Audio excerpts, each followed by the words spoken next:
So my subject today is numbers. Numbers in West Point. Now, since you first arrived here as a cadet, you've been surrounded by numbers. 47 what? Months at the academy. But some of you might get to stay a little longer. 78 million what? Gallons in Lusk Reservoir. There you go. Okay. 2,240 what? Names on battle monument. Right. For the firsties, 28 in the butt. Days till graduation. Aha. There we go. We even have a first captain at West Point. Come on, work. That's a number. But today I'm going to highlight a number that I think is a little different. You may not have heard about it before, but I believe symbolizes the unspoken bond that connects all West Point graduates with each other and this place. But many of you are probably not thinking about numbers right now. You're thinking about graduation, and you can't wait to see West Point for the last time in the rearview mirror. Because this place causes stress. There's stress caused by an instructor. There's always stress caused by attack. And then there's stress caused by a coach, or a combination of all three. But we see old grads coming back year after year, continuing to come back to this rock-bound Highland home, as the song says. And why they return, I believe, is the essence of what it means to be a West Point graduate. Because on these grounds, the bonds of camaraderie, trust, and respect were and continue to be forged by a combination of what I call the 3 Ps: persons, place, and purpose. Charles Davies, class of 1815, summed up best.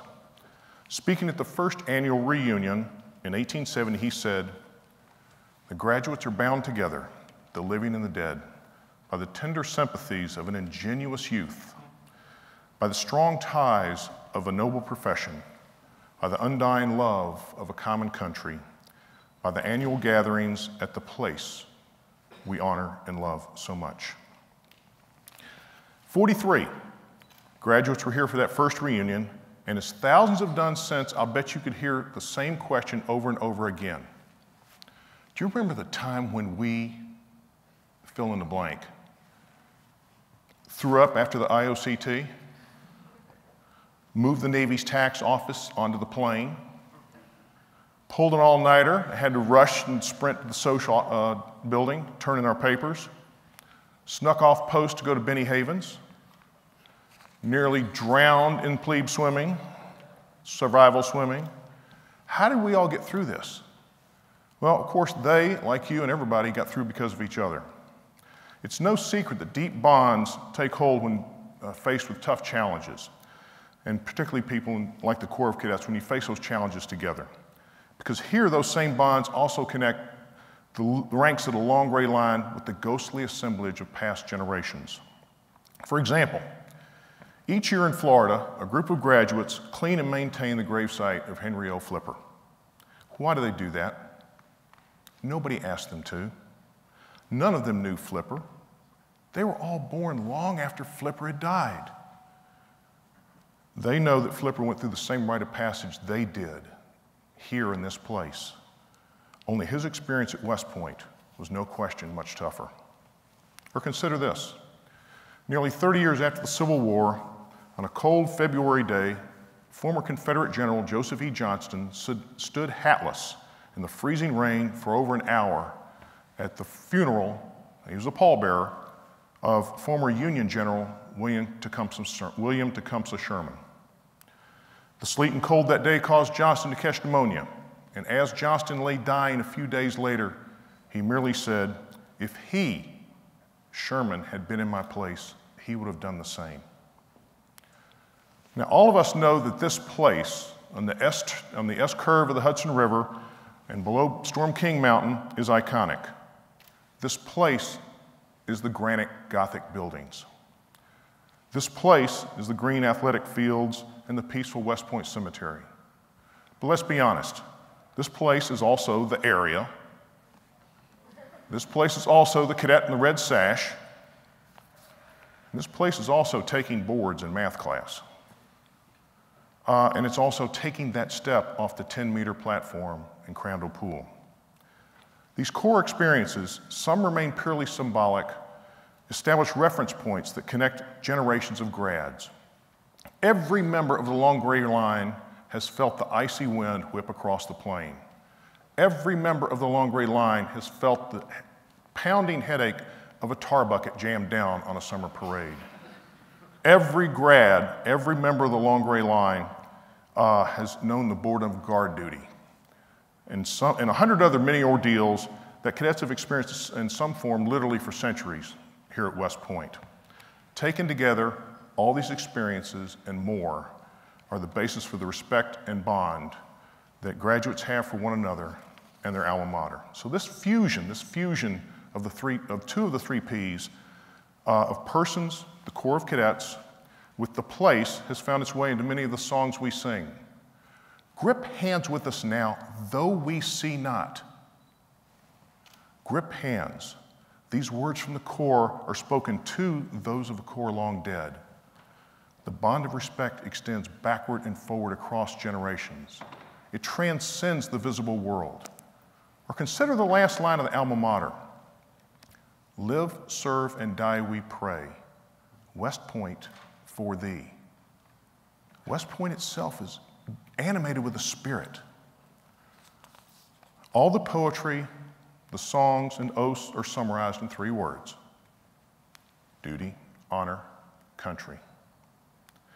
The Academy motto, the Corps, the alma mater, the cadet prayer, the honor code have all become spoken lore of a people about West Point, expressions of men and women from all across the country and what they think about each other in this place. We got one more, that third P, purpose. Here's what happened. The U.S. Military Academy at one point was at risk of being closed.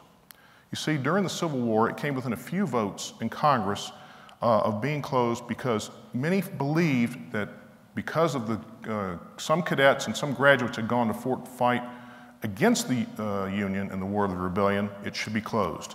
That West Point, the national institution, had lost sight of its purpose: to produce leaders for the national defense. To help counter this claim, George Cullom, who was SOUP during the Civil War, class of 1833, published a collection of biographies on all West Point graduates and included both military and civilian accomplishments. It was the first edition of the Register of Graduates. In its preface, he said he hoped the biographies of the Long Gray Line would be his last legacy to alma mater and her numerous sons, and prove the usefulness of West Point as a noble national institution. He also assigned each grad, beginning with the first in 1802, a permanent number, perhaps the most important number at West Point. But let's get back to purpose. It is our North Star and makes West Point unlike any other institution in the country. The oath on our day, slightly restated on the affirmation day, and then taken as an officer at graduation is the root of it all. This subordination of oneself to higher purpose, the noble purpose, as Charles Davies said, is, I believe, why old grads, the people, gather in this place to honor those who have passed, to laugh with classmates who helped get them through this place. Now, why did I tell you this? Well, upon graduation, you'll be given a diploma whose design was approved by Sylvanus Thayer, column number 33. What you will not hear in any speech that day is that you will also be given your own column number. No one else will have your number. It will be distinct from that of Joseph E. Johnston, column number 553, class of 1829, who stood in the rain paying respects to his former adversary, William Tecumseh Sherman, column number 1022, class of 1840. And your column number will be 70,000 higher than that of Henry O. Flipper, column number 2690, class of 1877, the first African-American graduate of West Point. And it'll be 40,000 numbers higher than Donna Alesh White, class of 1980, who holds the lowest column number assigned to a woman. It will signify your place in the Long Gray Line. You firsties will walk off the stage at Michie Stadium owning a column number of 5 digits beginning with 72. At the bottom of the ramp, an old grad will greet you. He walked down graduation ramp 50 years ago. His column number starts with 26. He will proudly hand you a set of lieutenant bars and say, "Well done." That's when you become a full-fledged member of the Long Gray Line, and you will receive the bond of trust and respect from everyone who's graduated from West Point. Now, you may be in the Army for a few years or a few decades, but you will forever be a member of the Long Gray Line. The expectation of the bond is simple, is that whenever you can, you return to this place and remember the persons that you were and are, and that you reflect on the purpose of what George Cullum called this noble institution, while vowing to support it and each other. Now, personally, I continue to believe that being a West Point graduate and servant to our nation is the most noble thing you can do in your life, as it has been for me. So from column number 33822, class of 1976, I encourage each of you to go out and embrace your number. Do what you can with your classmates and other grads to help keep this place strong for future generations. Be proud of your decision to serve our nation. Be proud of your place in the Long Gray Line. Thank you.